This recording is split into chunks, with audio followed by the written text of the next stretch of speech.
Thank you all. Yeah.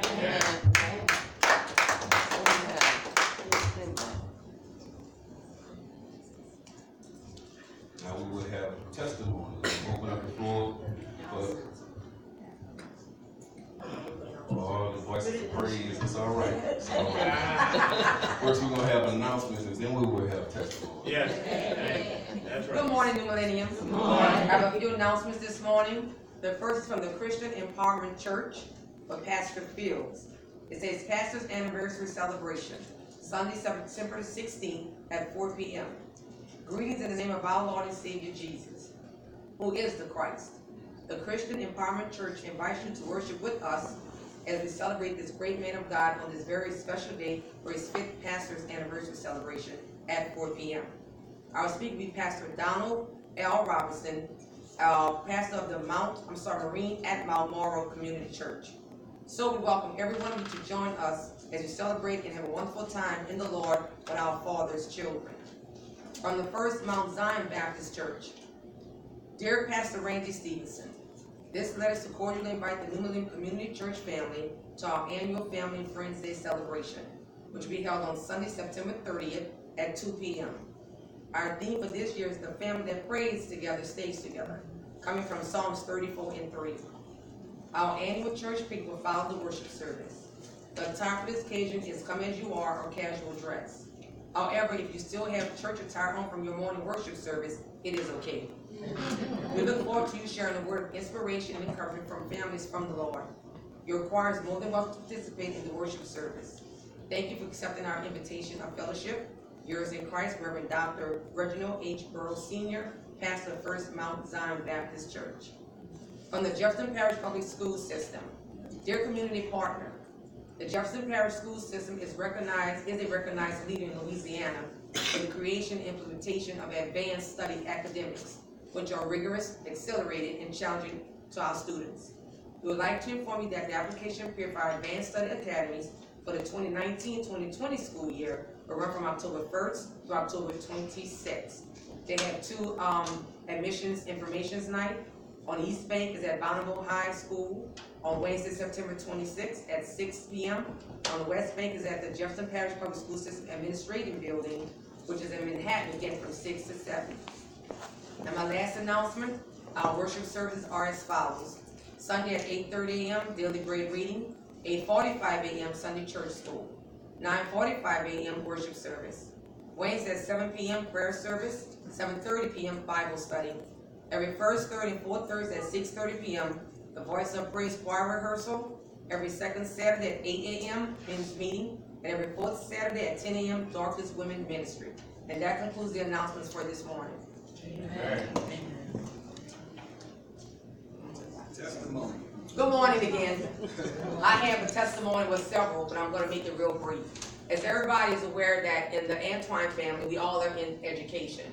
And you know that I teach at Mount Vernon Charter School, and my daughter Colby actually graduated in December of 2018, and by January she had a job as a 3rd grade teacher. This school year we have been blessed once again at that same school. As you all know, Courtney was actually subbing. And approximately a month ago, I've been trying to get it for y'all, but like a month ago, she was actually offered a para position. So now she is a para. But as of last week, she has been asked, in 2 weeks, she's actually going to take over a math class. So she'll be also teaching at Martin Berman Charter School. And my last testimony is my son, who's not here to speak for himself. Carl and Ashley work at McDonald 42, which is in the Inspired Network. And Carl started out as a math teacher. They were so impressed with the way he was, they actually encouraged him to be a mentor teacher.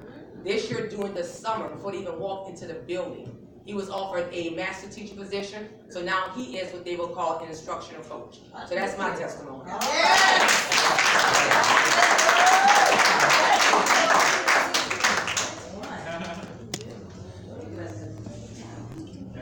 So, good morning. Good morning. I'm just thanking everybody for their prayers because my mother is doing great.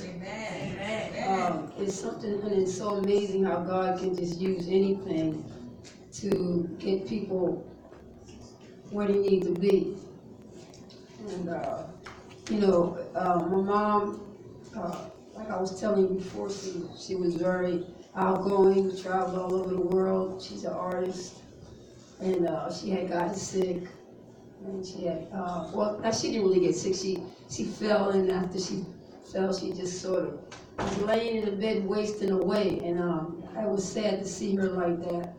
But you guys, I'm telling you, God used a situation where it lit the fire literally underneath my mom, where she just said, I'm not going to be like this no more. You know, I'm going to get up. I'm going to go to therapy. I'm going to do what I need to do to get back on my feet because I'm tired of, whatever. So I won't go into details. But, yesterday, just to show you how inspiring my mother is about getting herself back together, she went to her brother's birthday party yesterday, and I was like, that is so good, Mom. I'm telling her I'm proud of her and everything like that. So I'm just telling y'all, God can do anything. It doesn't matter. It may not look like, he's going to do it, but he works it out in his own counsel. And I just thank God once again, for you guys praying for my mom. Really, God really showed up. Amen. Good morning, church. I have a tooth that cracked in the inside of my gum. So I found that out Thursday. I'm thinking my sinus backed up, and the infection going backwards instead of coming frontwards. So I'm thinking it's my sinus, my medicine's not working, and this and that, and blah blah that. But goes to the doctor, and they tell me that the tooth ain't crack in there, so it's very infected. Well, none of this stuff coming to my right side of my face. And then my pressure was real high. And the nurse, she had me more afraid than anything. She kind of wanted, Miss Williams, something's wrong, because your pressure is real high. We don't see that in you. And I'm like, what you mean? She said, so she gave me the numbers, which was 162 over 109 at the bottom. And they were more concerned about the bottom number than the top number. She said, because that's the bad one.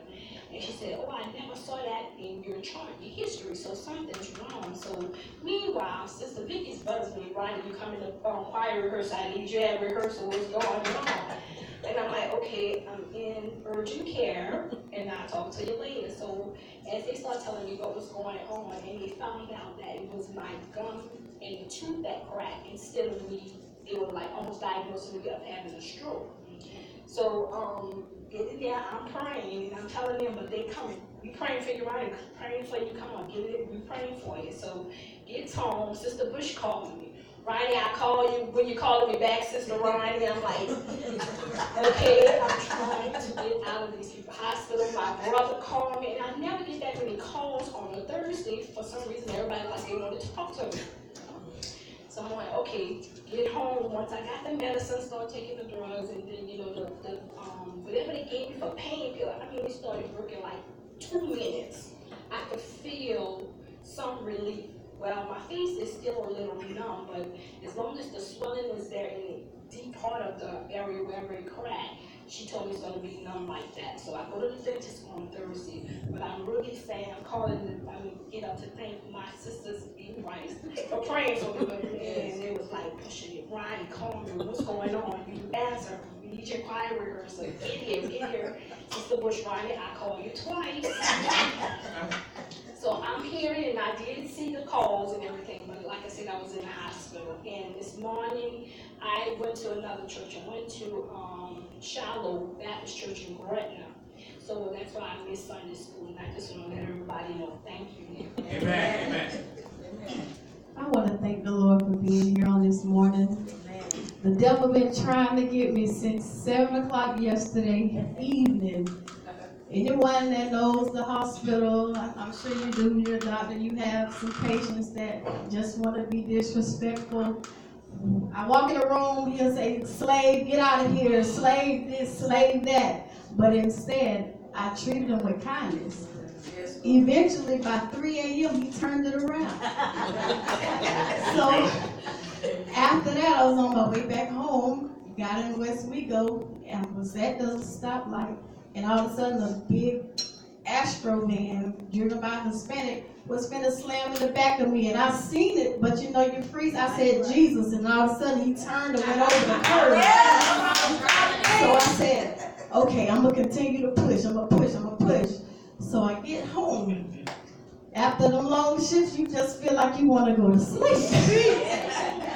But instead, I was taught no matter what to just press your way, because God allows you to do whatever you want to do throughout the whole weekend. He just asks for one day. So when Sunday comes, I just feel like that's my fresh start. So I had to press my way. My mom always said push. That means push means pray until something happens. So I continue to pray as long as I got here, and the Lord allowed me to be here, and I'm just so grateful, because I could have been, what Pastor Stephen said, could have been dead and gone, but the Lord, He allowed to spare my life, and I just want to thank Him for being here on this day.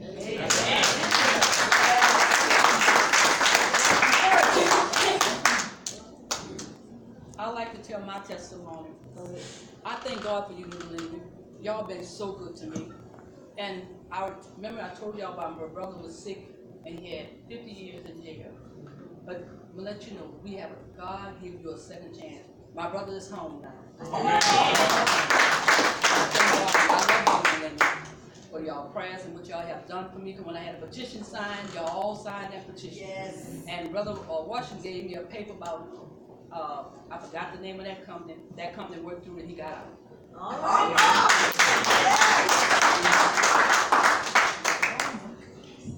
Okay, y'all know I can talk every Sunday, like Sister Rhonda said, but I can't tell it all.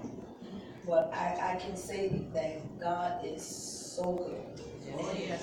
A lot of times when we talk in like a group, but I'm talking about specifically what He did for me. And we had this conversation at school, and they were talking about how long ago we didn't have the DUI laws in place. And the song, thank you, Lord, for my miracle, because I'm a miracle. I'm standing before you as a testimony unto the grace and goodness of God. Y'all, I've been in so many wrecks and came out each time unscathed. I mean, the car is bent like a can, and I just pop out like, hey, what just happened? My family members, broken arms, broken legs, teeth knocked out.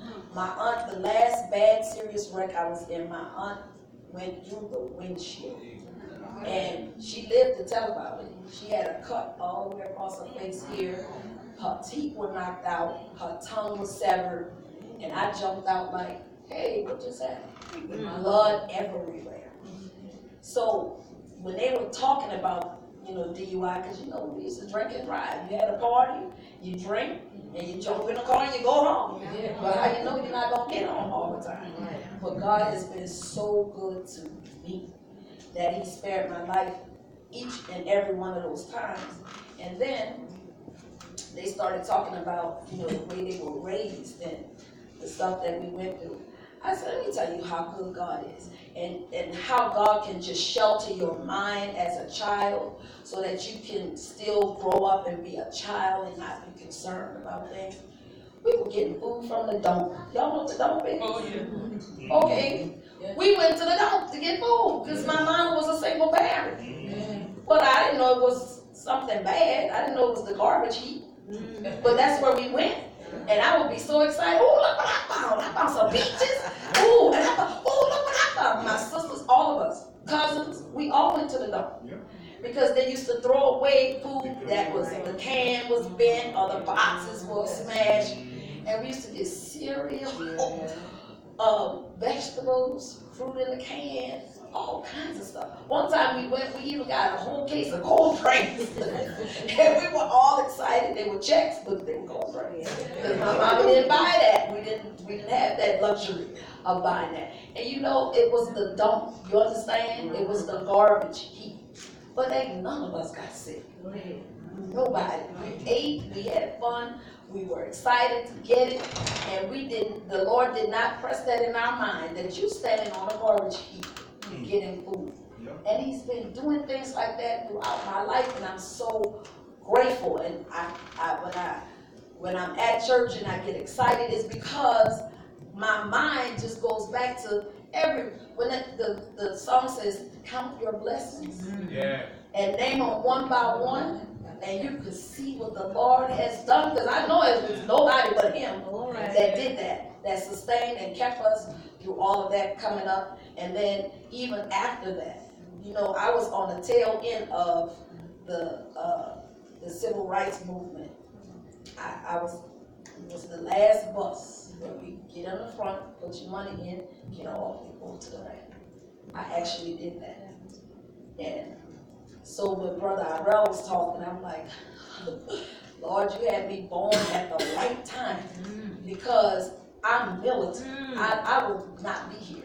I would be walking with Dr. King and doing everything else, because I hate injustice. It's like it's a passion with me. And so I even think about that. Thank you, Lord.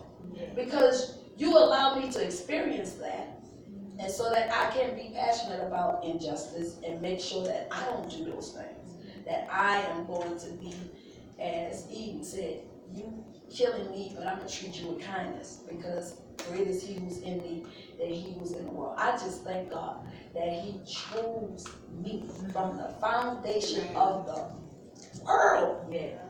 If I was the only person here, he was going to die for me, so I could be with him forever. So I'm grateful, and I thank God for, you know how some people look at their life and say, oh man, I had a rough life, oh, this was bad. No. The Lord blessed me to still be here in the midst of all of that stuff that we went through. No money, no this, no that, but the song, I'm still here by the grace of God. Amen. Amen.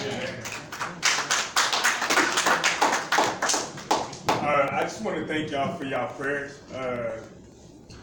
Just to give you all a little backstory, my wife's grandparents are the only grandparents that I really know of now, because my grandparents died early on when my wife and I got married. And so I treat them as my grandparents. And recently, my wife's grandmother got really sick.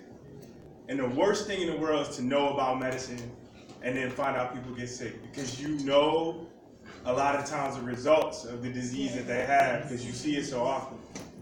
So she has COPD, which basically means that a lot of times your lungs collapse when you're trying to breathe. Not all of your lungs, but a lot of it. And so when we found out that her grandmother couldn't breathe and they rushed into the ICU and they had to intubate her, I was like, oh man, I know what happens when people get intubated and they have COPD. It's kind of a road down the wrong way. But I was prayerful, and I had to be strong for her, so I really couldn't take, and I felt like I was losing my own grandmother all over again. But thank God for you all's prayers. She's out of the hospital now. Yes. She's breathing on her own. She's breathing on her own. We can't wait to go home and visit her and spend time with her. That's why my wife was gone last weekend. But thank you so much for your prayers. You all have taken us in literally like a family. I kind of thought Brother Washington was joking when he told us, like, when y'all come here, you're going to feel like you've been here forever. It definitely feel like that now, because Mama T barking me every time. You in. But I know it's love, though. I know it's love. So thank y'all so much for your prayers. And just thank you. Thank you.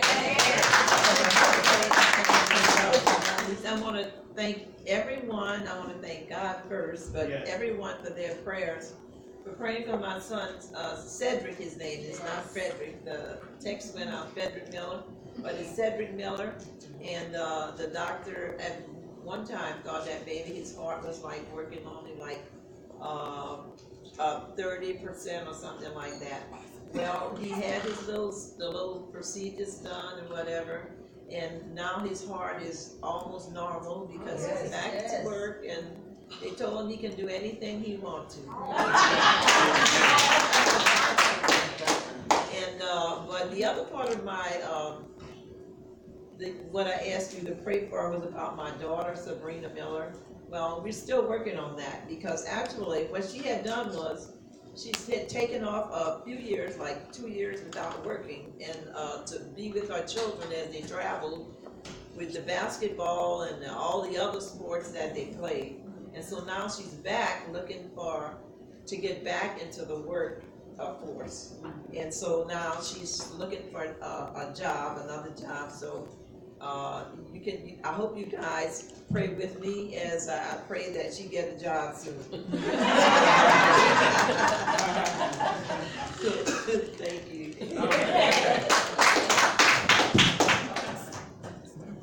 I also like to thank y'all for continuing to pray for me with the same thing with my heart situation.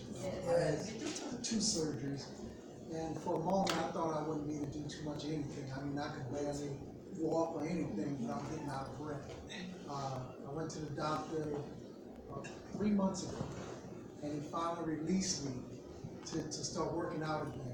And so I've been working out, and when I first started, I couldn't run a block. But now I'm back to doing 3 and 4 miles like I used to. And I've lost 50 pounds. Also, no longer on the breathing machine that I had to sleep with every night. So I'm no longer on that. And then when he go back, he told me if I lose the 50 pounds, he would look at completely taking me off the medication. So I go back in about 2 weeks. So I will be completely off the medication, but it's going great.